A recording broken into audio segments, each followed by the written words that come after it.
नमस्ते दोस्तों, स्वागत है आपका साधना चैनल पर, जहां पर हम लाते हैं आपके लिए डिटेल्ड आईपीओ एनालिसिस एकदम सिंपल और समझने लायक लैंग्वेज में। आज हम बात कर रहे हैं एक आईपीओ के बारे में जो आने वाला है 29 अगस्त को और ये क्लोज हो जाएगा 2 सितंबर 2025 तक, और इसका नाम है सक्स लॉयड लिमिटेड। कंपनी का इंट्रोडक्शन समझते हैं। सबसे पहले सक्स लॉयड लिमिटेड की शुरुआत हुई थी सितंबर 2009 में। पहले नाम था सक्स Lloyd energy private limited. Company का काम रिन्यूएबल एनर्जी के सेक्टर में है, specially solar energy project, electrical EPC, transmission and distribution projects और सिविल ईपीसी वर्क। ये लोग मेनली टर्नकी बेसिस पर काम करते हैं, मतलब इंजीनियरिंग, प्रोक्यूरमेंट और कंस्ट्रक्शन सब हैंडल करते हैं। इनका यूएसपी है कि ये सिर्फ प्रोजेक्ट्स नहीं बनाते हैं, बल्कि outage management solutions, automation devices और पावर सब स्टेशंस की अपग्रेडेशंस भी करते हैं। और इंटरेस्टिंग बात यह है कि इनके काफी प्रोजेक्ट्स डायरेक्टली गवर्नमेंट डिस्कॉम्स और पावर यूटिलिटीज के लिए होते हैं, मतलब क्लाइंट बेस स्ट्रॉन्ग और रिलायबल है।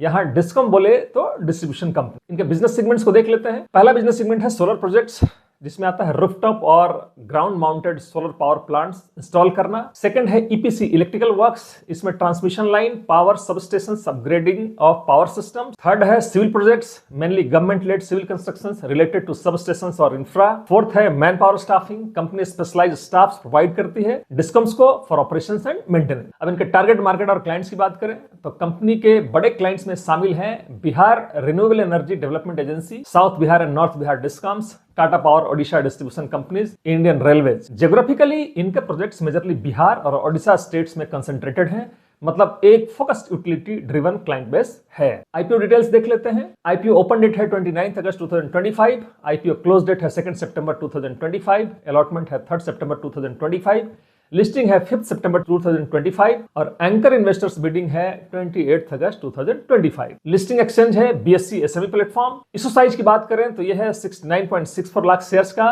प्योरली फ्रेश इशू है, no offer for sale, and this is aggregating up to rupees 85.66 crore.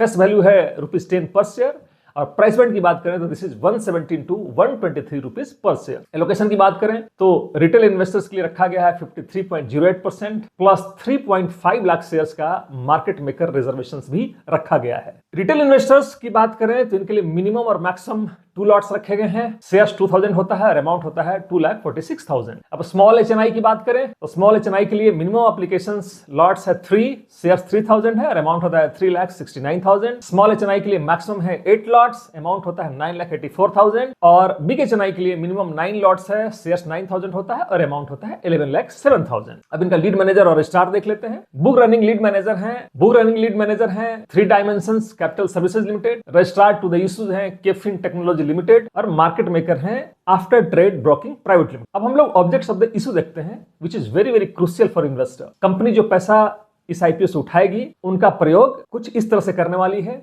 सबसे पहले वर्किंग कैपिटल रिक्वायरमेंट के लिए कुछ पैसे रखे गए हैं, दैट इज 64 करोड़ अप्रोक्स, मतलब प्रोजेक्ट एक्सक्यूशन और ऑपरेशन स्मूथली रन करने के लिए इसका इस्तेमाल होगा। सेकंड है जनरल कॉर्पोरेट पर्पस, जो रेस्ट पैसा होगा उसका इस्तेमाल brand building, expansion, contingency etcetera के लिए करा जाएगा, और आईपीओ एक्सपेंसेस भी इसी फंड से एडजस्ट किए जाएंगे। अब इनका फाइनेंशियल परफॉर्मेंस देख लेते हैं पिछले 3 सालों का। सबसे पहले एसेट्स देखते हैं। 31 मार्च 2025 को 133.50 करोड़, 24 में यह था 48.23 करोड़ और 23 में था 24.65 करोड़। टोटल इनकम की बात करें तो 23 में था यह 36.36 करोड़ और 24 में यह हो गया 68.75 करोड़ और 31 मार्च 2025 को यह हो जाता है 177.87 करोड़। प्रॉफिट आफ्टर टैक्स की बात करें तो 31 मार्च 2023 को था 2.29 करोड़, 24 में यह हुआ 10.48 करोड़ और फाइनेंशियल ईयर 25 में यह हो गया 16.78 करोड़।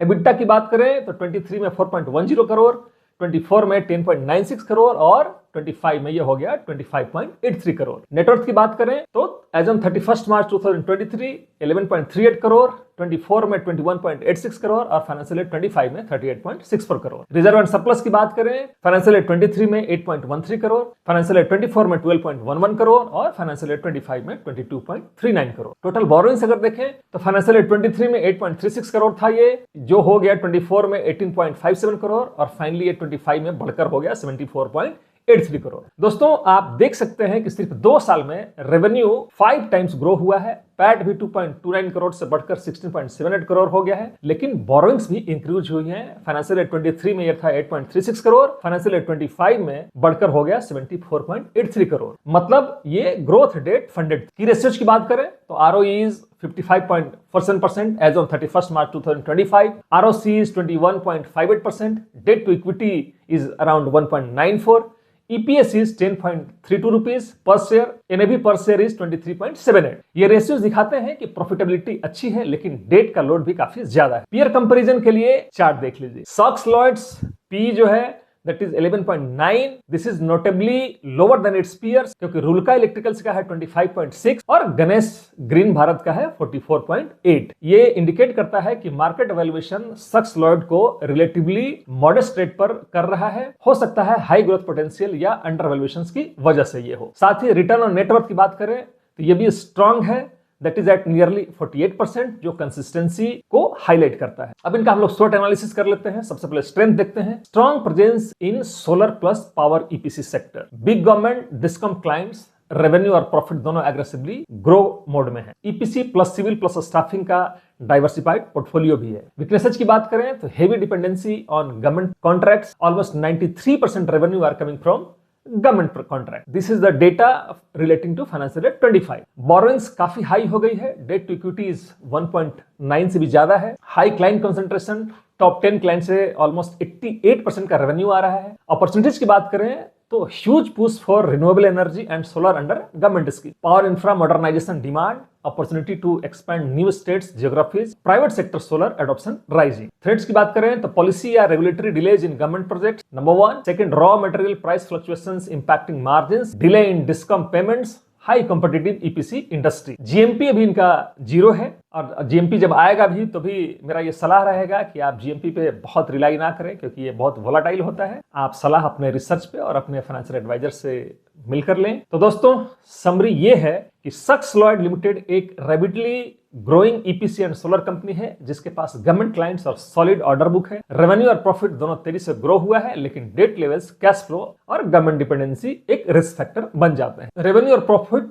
दोनों तेजी से ग्रो हुआ है, लेकिन डेट लेवल्स, कैश फ्लो और गवर्नमेंट डिपेंडेंसी एक रिस्क फैक्टर बन सकता है। दोस्तों याद रखिए, ये एनालिसिस सिर्फ एजुकेशनल और इन्फॉर्मेशन पर्पज से बनाया गया है। ये किसी भी तरह से आपको आईपीओ में अप्लाई स्किप करने का रिकमेंडेशन नहीं है।